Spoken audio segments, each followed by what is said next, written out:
versus Chevrolet in a final round is guaranteed as each of the semis pit Ford versus Ford and GM versus GM. It's Bigfoot and Jim Kramer leaving the line right with Rob Morris in the four-wheel crazy Ford. Incredible leap for Kramer as he heads into the second turn beautifully. A little bobble in the middle of the turn, but not nearly as bad as the problems experienced by the four-wheel crazy driver who fails to make it around the second turn. The crowd goes crazy as the Bigfoot Ford advances to the final round. On the replay, you can see the incredible air that Kramer's Bigfoot Ford got on the first set of crush cars.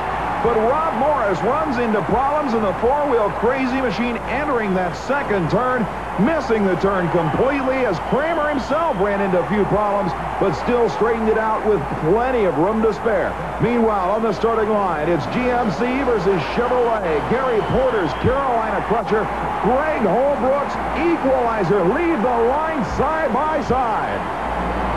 Porter with a big advantage. It's up to the kid now to make up the difference. The winner will have to take on Bigfoot. And it looks like Porter's got it wrapped. But he runs into problems. So does Holbrook. Who can recover first? It's the kid in the Equalizer advancing to the final round in an upset.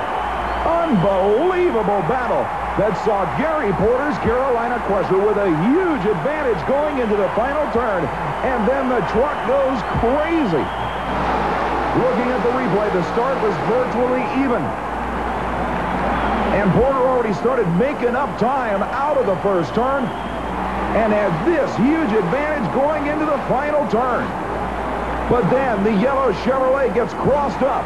Holbrook gets sideways as well. And it's Holbrook of the Equalizer that recovers from the error first to advance to a Bigfoot showdown here at the Superdome. Unbelievable battle.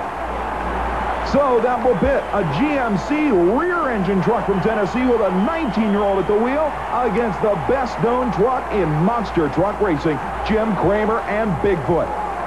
It's all coming up. Don't go away.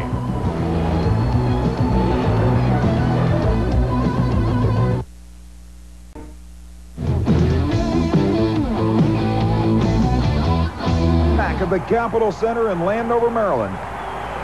This is the machine called One to Go of longtime Maryland campaigner Gary Mills. You're looking at a helicopter turbine engine, driving power to the rear wheels, 4,000 horsepower out of one solitary power plant.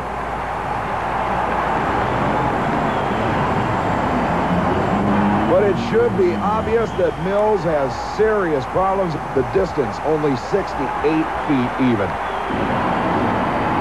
Bill Jones of the Attitude Adjuster, 1,000 cubic inches of Chevy V16, 4,000 horsepower on tap.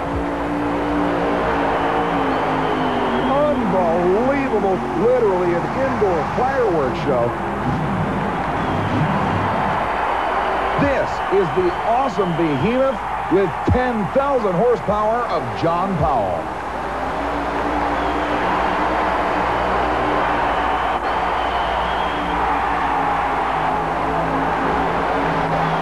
More than enough for the field here at Landover, Maryland. Now the pressure is on the incredible war wagon of Paul Norman. Now full throttle. Norman of the war wagon stumbles at mid-range. And no way. Even Norman himself shakes his head. John Powell in the Powell pulling 4-engine Chrysler Hemi takes the overall victory. Looking at the replay on Norman's war wagon, you could see that he was very, very conservative, not getting into full throttle until around 100 feet.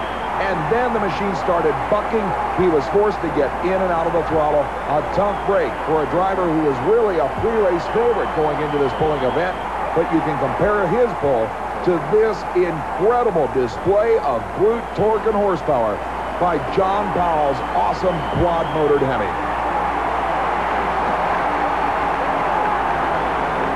In fact, the actual winning distance was, believe it or not, no less than 54 feet. Powell takes the win with Paul Norman second at 121 feet. Robert Hutton's Clodhopper at 119. Tally Davis at 117. And Bob Kinzer at 108 round out the top five. But in the meantime, we've got a showdown that could well be the most exciting of the 1991 U.S. Hobbit Association season so far. A 19-year-old rookie out of Tennessee in a GMC takes on the best-known monster machine in the history of the sport, Bigfoot versus the Equalizer for the championship dash at the Superdome.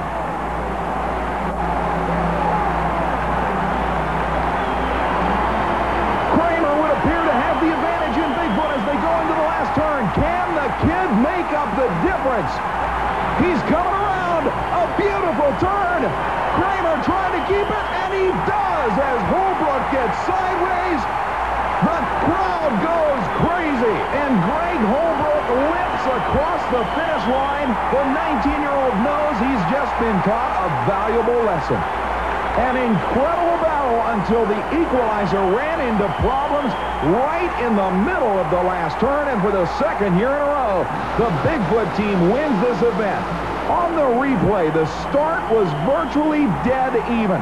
Holbrook did a masterful job of staying with Bigfoot despite the fact that he had the outside lane in the first turn, but he made up all his time on the inside turn of the last run, but spun it here. Even the independent front and rear steering couldn't help him.